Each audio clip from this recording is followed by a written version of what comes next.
¿sí? Tengamos en cuenta que vamos a trabajar sobre suelo de vertebrados, bovinos, equinos, caprinos, humanos, ¿sí?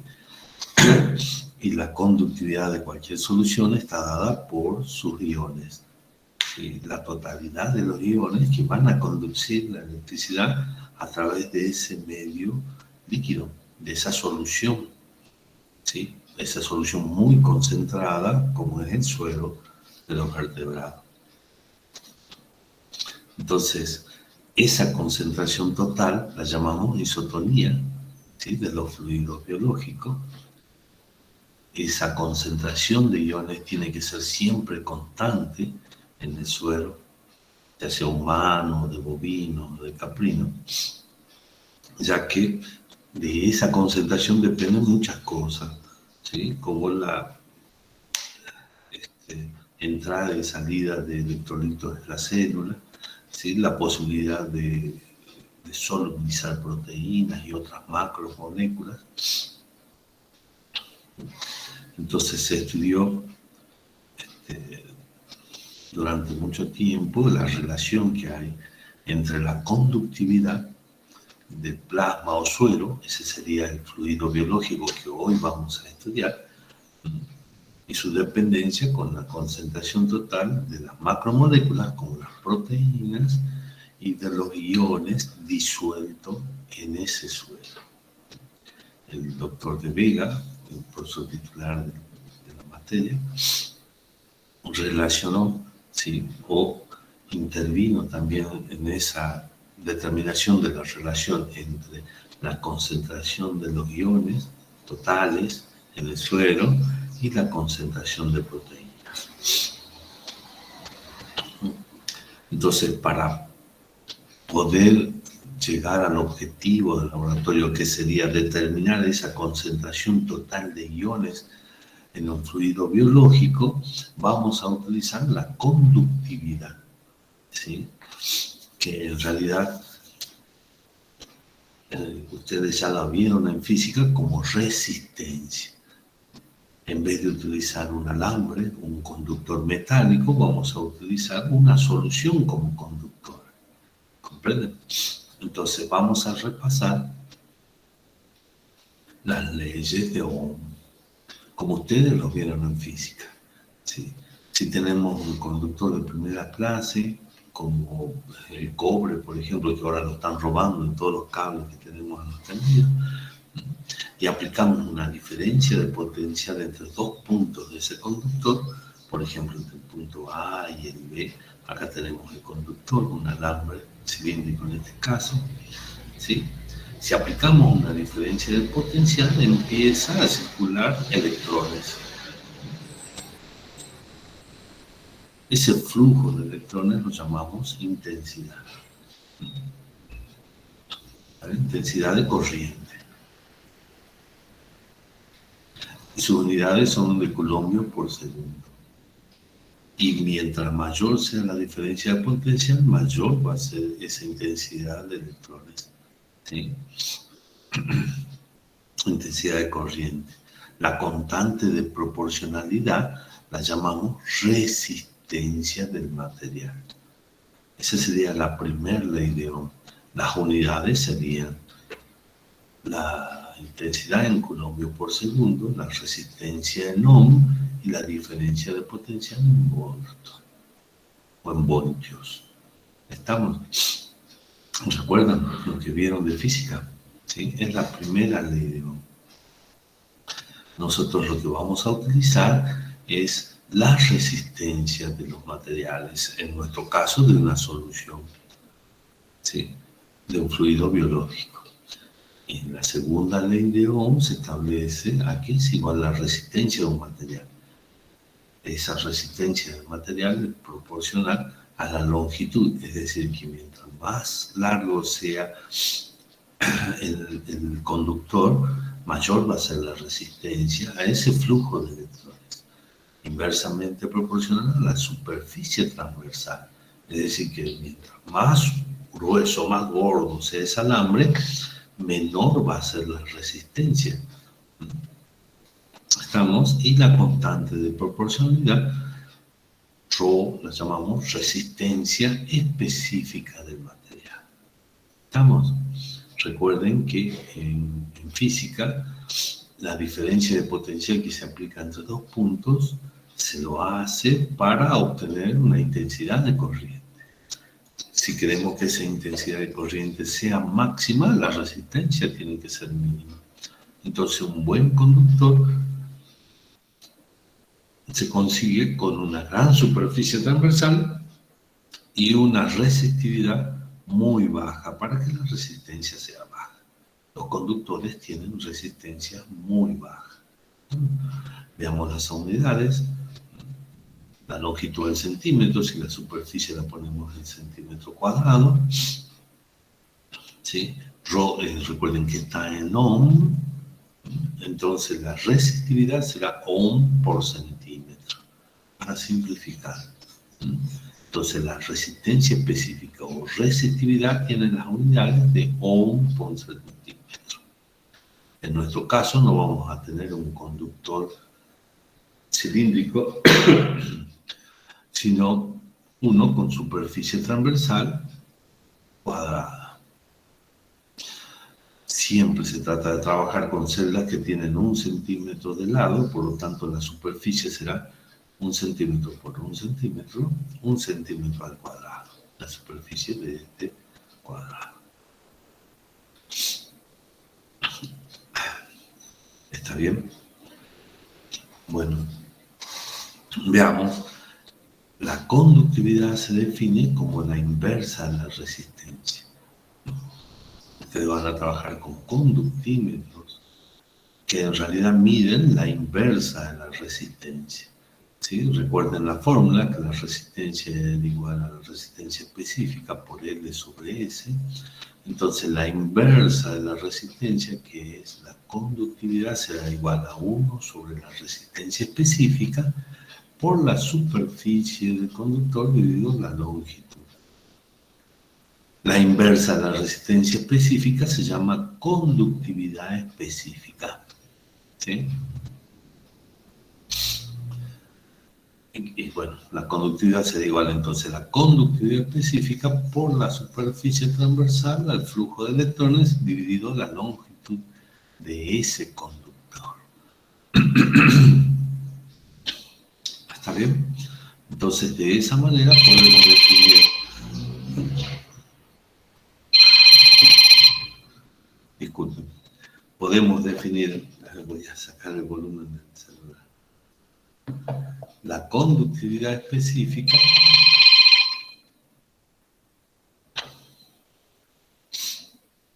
¿sí? Como 1 sobre la resistencia por la longitud sobre la superficie del conductor. Fíjense que si tenemos el electrolito en este vaso, ¿sí? O en esta celda, tenemos los conductores metálicos, que generalmente son de platino, para que no se oxiden, y vamos a definir nuestro conductor como este pedazo, este sector de este fluido. Entonces vamos a provocar una diferencia potencial entre los electrodos, ¿sí? Y en vez de fluir electrones, ¿sí?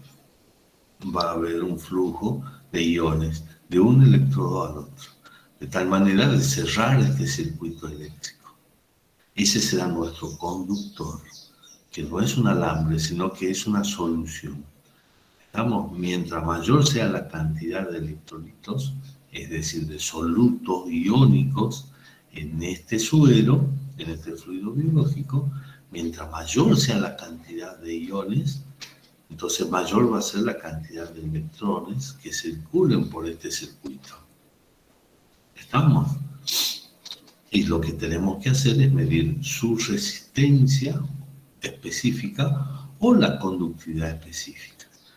La mayoría de los equipos se llaman conductímetros, por lo tanto miden la conductividad, la inversa de la resistencia. Y también podemos determinar la conductividad específica en los equipos que miden la conductividad. Sí, recuerden que si la resistencia específica es ohm por centímetro, La conductividad específica, que es la inversa, será ohm a la menos 1 centímetro a la menos 1. ¿Estamos? Que recuerden que da igual a L sobre S, que será una constante de ese conductímetro, la longitud que separa a los electrodos y la superficie de los electrodos, dividido la resistencia. ¿Sí? Recuerden que un conductímetro puede medir conductividad, que es la inversa de la resistencia, y por lo tanto vamos a poder determinar la conductividad específica, que sería la conductividad por unidad de longitud y por unidad de superficie. ¿Estamos? Recuerden que la constante que definimos acá es L sobre S, la longitud del conductor, que sería la separación entre los electrodos, sobre la superficie de los electrodos, es la constante de celda, que se mide en centímetros a la menos 1. ¿Estamos? Desgraciadamente, esa superficie es muy difícil de determinar, ya que los electrodos no son una placa de platino lisa, sino que para aumentar la superficie de conducción se deposita platino sobre esa placa. ¿Sí? Se denomina esos electrodos de platino platinado. ¿Estamos? Entonces, como no se puede medir con una regla o con un escalímetro, ¿sí? Y además es muy difícil medir porque generalmente están en el interior de una celda, es decir, un tubo de vidrio cerrado, a donde solamente puede llegar la solución que vamos a medir. De esa manera es muy difícil determinarla por medida directa. Y lo que se hace es calibrarla, es decir, determinar por medida de la conductividad. ¿Está bien? Entonces, para determinar la constante de celda, que es la longitud de separación del electrodo dividido la superficie de los electrodos, se utiliza un patrón primario. Por ejemplo, soluciones de cloruro de potasio. Se conoce la conductividad de soluciones de cloruro de potasio a diferentes concentraciones. Por ejemplo, la 0,1 normal, solución 0,1 normal de cloruro de potasio, tiene una conductividad de 0,01167 ohm a la menos 1 centímetro a la menos 1. Fíjense que son unidades de conductividad específica.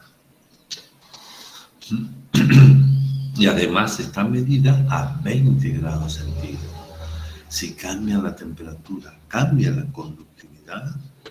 Sí. Cambia poco o mucho, muchísimo. Es por eso que tenemos que determinar a qué temperatura medimos esa conductividad.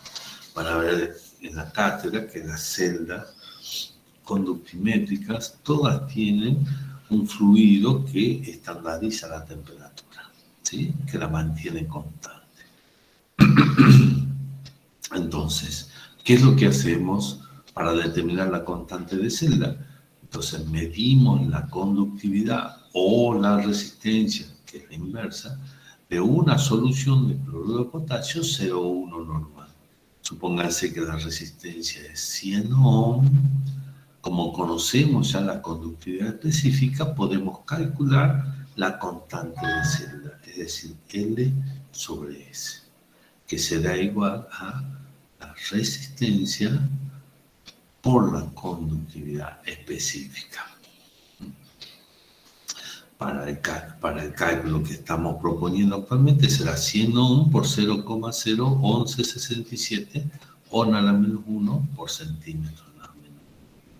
Y de esa manera nos quedaría 1,167 centímetros a la menos 1.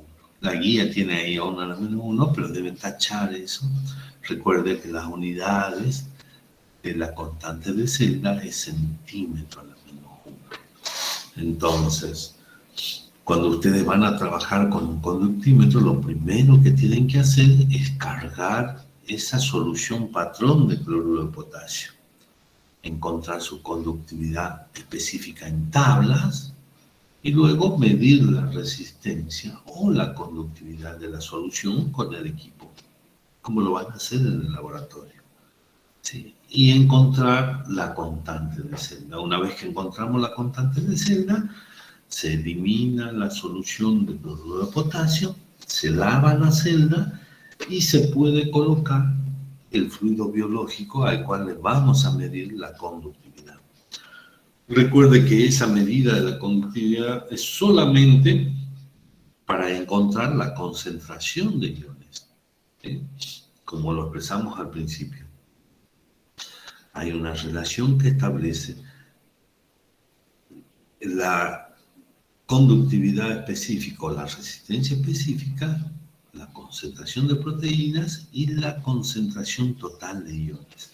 Esa concentración total de iones en un fluido biológico es fundamental para determinar diferentes afecciones, problemas de salud, ¿sí? Como puede ser una deshidratación. Bien, una vez que conocemos la constante de celda para ese conductímetro, lo único que tenemos que hacer es medir la resistencia o su inversa, que es la conductividad, para conocer la resistividad, que es 1 sobre la conductividad específica. ¿Estamos? La intención que tenemos es medir la resistividad, es decir, la resistencia específica, que llamamos Rho.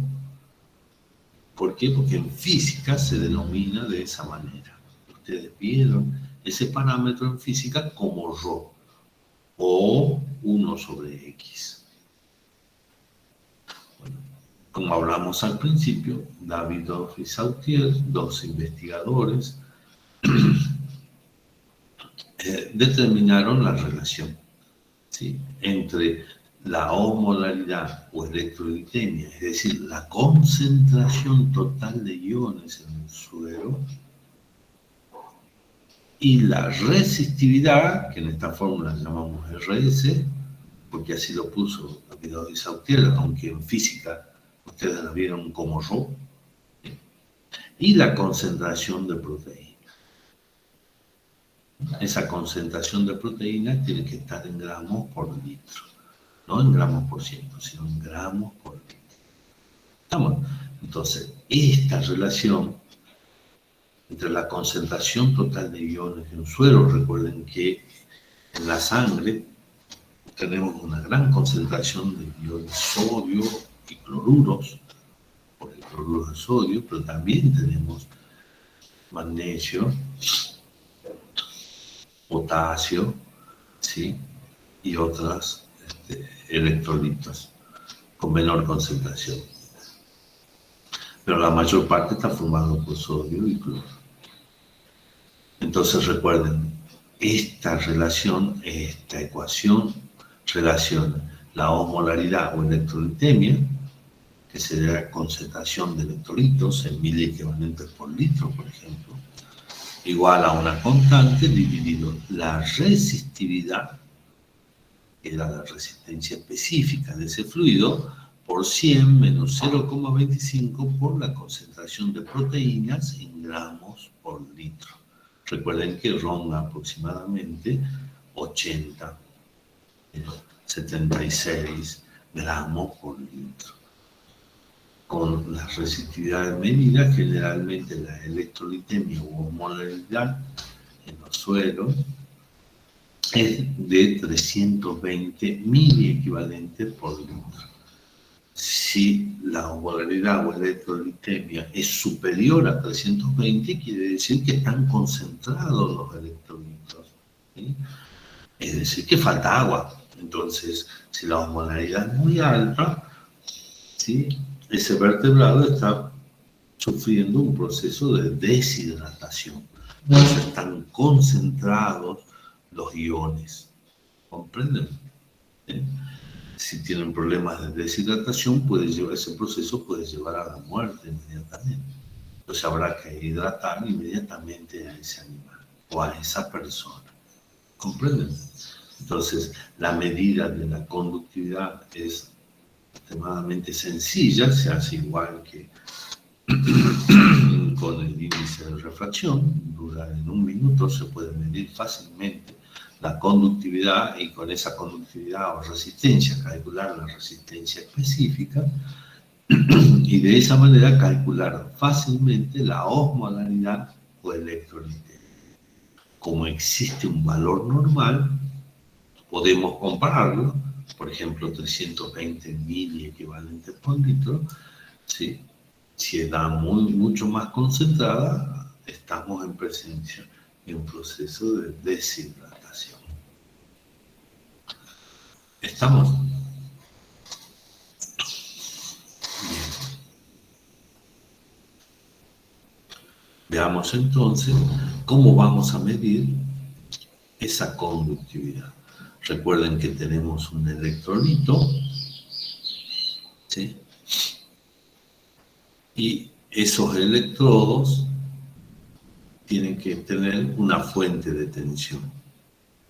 Para establecer una diferencia de potencial entre los electrodos y que esa diferencia de potencial haga que empiecen a circular los electrones. Si no circulan los electrones, no vamos a poder medir la resistencia de este conductor. Pero recuerden, es un fluido biológico. Entonces, para poder medir, ¿sí?, esa resistencia se utiliza un puente de Wheatstone. El puente de Wheatstone, a ver, vamos a checar un poco. Es este esquema que ustedes ven ahora. Tiene un alternador, es decir, una fuente de tensión, ¿sí?, y un sistema con 4 resistencias. Una de esas resistencias es la pila a la que le queremos medir esa resistencia, y las otras 2 son constantes y una es variable. ¿Sí? ¿Por qué? Porque vamos a modificar esta resistencia hasta que no pase electricidad, hasta que no pasen electrones entre los puntos B y D. Para que no haya intensidad de corriente entre los puntos B y D, ¿qué tiene que pasar? La diferencia de potencial entre el punto B y el punto D tiene que ser 0. Por la primera ley de Ohm, recuerdan, diferencia de potencial igual a intensidad por resistencia. Entonces, para que no haya circulación de electrones, vamos a modificar esta resistencia, R3, hasta que no haya circulación de electrones, ni de B a D, ni de D a B. ¿Estamos? Entonces, movemos esta resistencia, aumentamos o disminuimos hasta que no haya circulación de electrones. Si no hay circulación de electrones, la diferencia de potencial entre A y B es igual a la de A y B. ¿Sí? Y como los potenciales de B y D son iguales, la diferencia de potencial entre B y C va a ser igual a la diferencia de potencial entre D y C. ¿Sí? Eso es lo que postula el puente de Wheatstone. Acá la tenemos. Como las diferencias de potenciales son iguales a la intensidad por la resistencia, podemos reemplazar, ¿sí?, las intensidades. Volvemos a la gráfica. Llamamos intensidad, veníamos con una intensidad hasta el punto A, se divide 2 intensidades, la intensidad 1 y la intensidad 4. Luego que pasa el punto B, tenemos la intensidad 2 y la intensidad 3. Si no hay pasaje de corriente entre los puntos B y D, estas intensidades van a ser iguales. 1 con 2 y 4 con 3. Acá lo tenemos. ¿Sí? Como las intensidades son iguales, se pueden simplificar y obtenemos una relación de resistencia, donde uno de los medios va a ser igual al producto de los extremos dividido el otro medio. Y de esa manera se puede calcular la resistencia de la pila con la cual vamos a determinar su osmolaridad, ¿sí?, en función de las otras tres resistencias del puente de Wheaton. ¿Comprendido? Actualmente los equipos pueden modificar esa resistencia 3 y directamente no tenemos que tocar ninguna perilla ni nada por el estilo, directamente sumergimos el fluido en la celda conductimétrica e inmediatamente el equipo nos entrega ya no la resistencia, sino como está grabado en el equipo la constante de celda, ¿sí?, nos entrega directamente la resistencia específica o la conductividad específica. Si nos entrega la conductividad específica, nosotros hacemos la inversa, obtenemos la resistencia específica y con la fórmula de Davidovich-Sauter, la recordemos, con esta fórmula, ¿sí?, colocamos la resistencia específica y la concentración de proteínas del suero y obtenemos la osmolaridad o electrolitemia, ¿sí? Nos fijamos si da 320 o un valor muy aproximado, ¿sí?, no tiene problemas de deshidratación esa persona o ese vertebrado, pero si la electrolitemia es mucho más elevada, entonces estamos ante un problema de deshidratación. ¿Comprendido? Bueno, se ha creado un nomograma, es decir, esa misma ecuación la tienen acá como si fuera un gráfico, ¿sí?, al que llamamos nomograma, donde tenemos las proteínas en gramos por litro. Recuerden que una normal estaba entre 70 y 80 gramos por litro, y la resistencia, en realidad es la resistencia específica, ¿estamos?, en ohm por centímetro. Está mal esta barra, sino que tiene que ser por ohm por centímetro, medida a 37 grados centígrados, que vendría a ser la temperatura corporal. Entonces, si unimos, por ejemplo, si tenemos un 70 gramos por litro de proteínas y una resistividad de 65, podemos unir con una regla y determinar sobre el eje del medio la osmolaridad o electrolitemia. Por ejemplo, 335. En ese caso, 335 estará un poco elevada, ¿sí?, y estaremos ante un caso de deshidratación de esa persona o ese animal al cual se les trajo el suero. ¿Comprendido?